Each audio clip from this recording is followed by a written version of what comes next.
What's going on, guys? Tony Maritato here, licensed physical therapist. So in this video, I want to talk about two topics related to knee pain and specifically osteoarthritis. I want to talk about the first topic, and related to that topic, I'm going to share some studies that I found. And then at the end of the video, I'm going to talk about the number one thing that I think is probably the most damaging, most detrimental to anybody's knees that nobody really talks about. So let's get into it. The first article comes from the American Journal of Sports Medicine.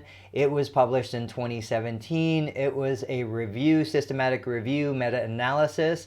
And basically what they did was they went through over 1,300 records. They selected based on their criteria. I am not a researcher, so the best that I can do is just find the research and share it with you. But at the end of the day, when we look at the conclusion from this study, looking at all of the best research studies that were done, this is what their conclusion was. With the evidence, it is not possible to determine the role of running in knee osteoarthritis. Moderate to low quality evidence suggests no association with osteoarthritis diagnosis, a positive association with osteoarthritis diagnosis, and a negative association with knee osteoarthritis surgery. Conflicting results may reflect methodology issues. More evidence from well-designed prospective studies is needed to clarify the contradictions. So, that's the best we have. There is no definitive answer. Is running bad for your knees? Well, what does that even mean? Are we talking about an elite runner who's running countless miles every single day? Are we talking about a recreational runner? Are we talking about a new runner who never ran through youth, but now in their 40s, 50s, and 60s, they want to pick up jogging as a recreational activity? There is a huge variability when we're talking about the running community. I wanted to go through a second study. This is from a rheumatological journal. It was published in 2018. I'm going to put the links to these studies down in the video description. But basically what this study found was that among individuals 50 years old and older with knee osteoarthritis, self-selected running is associated with improved knee pain and not with worsening knee pain or radiological findings due to structural progression. So basically, when they classify self-selected running, what they're saying is that you choose. It's up to you as the individual. How do you feel today? Do you want to go run today? How far do you want to run today? It's totally up to you. This is me. I'm 46. I'm a recreational runner. Some days I go out and run 1 mile. Some days I go out and run 3 miles. Some days I'll accumulate 6 miles of running broken up into different intervals. So if I don't feel good, I don't go run. When I feel good, I go run more. That is self-selected running. And I have found for myself, even with a known diagnosis of a meniscus tear, I feel best when I'm out there 2 to 3 days a week getting some sort of running in, whether it be a mile or 3 miles or 6 miles. So self-selected has a huge implication in terms of who is going to be positively or negatively affected by the outcome of running.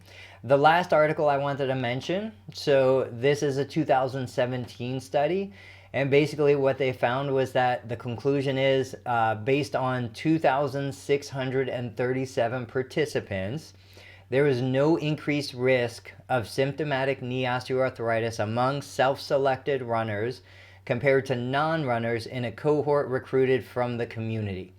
In those without osteoarthritis, running does not appear to be detrimental to the knees. So repeatedly, we see at most running is inconclusive on whether it causes damage or not. At best, running relieved pain in self-selected runners, and running probably was better than not running for people that have conditioned themselves and enjoy the activity of running. So what do we think is probably the most damaging thing we can do to our knees in terms of long-term health and independence and longevity? Truthfully, it probably turns out that sitting, prolonged periods of sitting, and it's not that I'm saying sitting is harmful directly, and it's not that I'm saying that sitting is the new smoking, but what I'm saying to you is there's a price to pay for sitting. And I know we have to sit. I'm sitting right now. I sit when I record these videos. I sit when I work on the website. I sit a lot. I sit more than I would like to sit. But things have changed for me over the years. 10, 15, 20 years ago, earlier in my career, I would have talked about ergonomics and sitting and posture and lots of other biomechanical things. I come from a very biomechanical heavy background. I love mechanics. I love physics. It's very easy for me to understand those things. I have a very analytic mind. But that being said, I think probably the biggest harm in sitting is the fact that you're not doing other things. And so every hour, every day, every month and year that we spend sitting at work, sitting at home, sitting in the car, sitting for meals, that's time that we're not compressing the cartilage in the joint. Joint cartilage, meniscus, this is the kind of cartilage that responds well to compression. It might not respond super well to high impact compression, but general compression. Your knees were designed for compression. And so if we're not compressing and then decompressing that cartilage, it's like a sponge. If the sponge doesn't get squeezed and then relaxed to absorb fresh fluids, the sponge starts to dry out. It starts to get brittle and fragile and starts to break down very easily. So the fact that we're sitting so much right now, more the detriment comes in the fact that we're not doing other things. We're not walking, we're not standing, we're not jogging, we're not doing things to strengthen the muscles that surround the knee. We know that the knee's cartilage is designed to absorb a certain amount of shock, but the musculature around the knee is also designed to absorb a lot of the shock. And so if the quadricep, the hamstring, the gastroc, the soleus, all of the muscles around the knee, above and below and on the sides, if those muscles aren't conditioned and aren't strong to absorb that shock, more of the impact's going to be absorbed through the cartilage. And it's not just the knee, obviously it's also the ankle and the hip, it's also the low back and the rest of the body. The body is a system of parts, and we need to keep all of those parts optimally working. The other benefit of movement versus sitting is the fact that movement facilitates fluid exchange. Movement moves fluid out of the system. It helps to compress. The way your body kind of circulates the system is your heart will pump oxygenated blood out to the extremities, and then muscle contraction will help push the deoxygenated blood back into the system.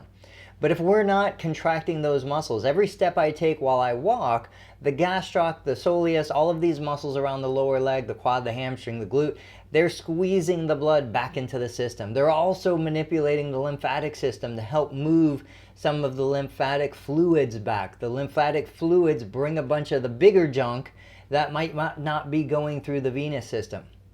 So when I'm sitting, I'm essentially shutting down the components of the circulatory system. They're not working as well. And just like anything, you understand, you use it or you lose it.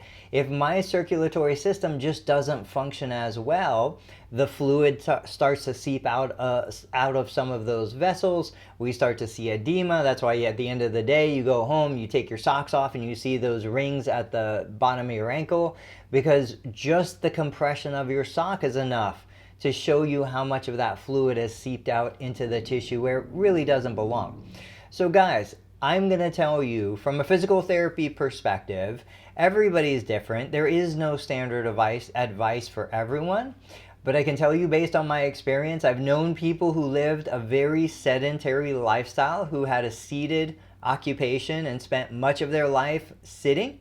And I know people that had a very active lifestyle. They were on their feet 10 and 15-hour shifts, and they were working in hospitals and assembly lines and all of this. Both of those populations suffered from knee pain, but the more active person had the better chance at recovery and had the better foundation of overall health than the individual that sat sedentary doing nothing because they were so fixated or focused on the job at hand. So you've likely paid a price already. What's done is done. But the beautiful thing about life is that your body, your tissue, your muscle has no idea how old you are. Whether you're 23 or 33 or 73, you can always improve the tissue you have.